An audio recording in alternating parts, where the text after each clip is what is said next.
नाशिक ग्रामीणमध्ये तिहेरी धडक कारवाई, चोरी, दारू आणि शस्त्रसाठ्याचा पर्दाफाश। सिन्नर, इगतपुरी, मालेगावमध्ये पोलिसांची तिहेरी कारवाई, टोळ्यांचा पर्दाफाश।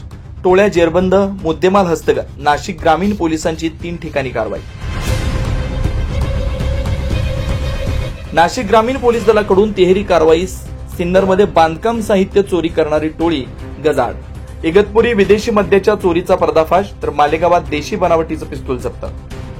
जिल्हा पोलीस अधीक्षक बाळासाहेब पाटील यांच्या मार्गदर्शनाखाली स्थानिक गुन्हे शाखेने ही यशस्वी कारवाई केली। बांधकाम सुरू असलेल्या ठिकाणांहून आरसीसी कामासाठी वापरले जाणारे लोखंडी साहित्य चोरणाऱ्या टोळीला सिन्नर पोलिसांनी अटक केली।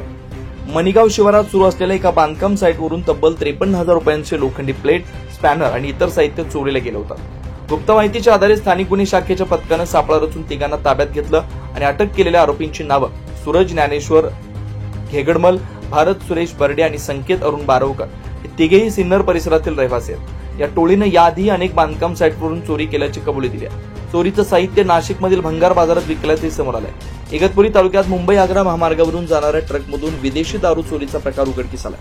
दिंडोरीहून अंधेरीकडे जात असलेल्या ट्रकमधून रॉयल स्टॅग विस्कीचे तब्बल 32 बॉक्स चोरीस गेले होते।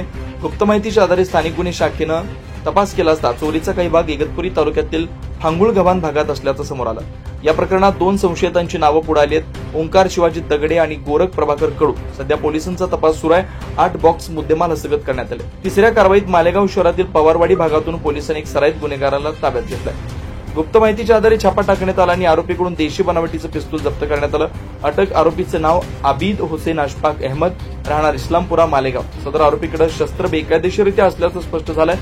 तो यापूर्वी अनेक गंभीर गुन्ह्यात आरोपी असून फरारी होता।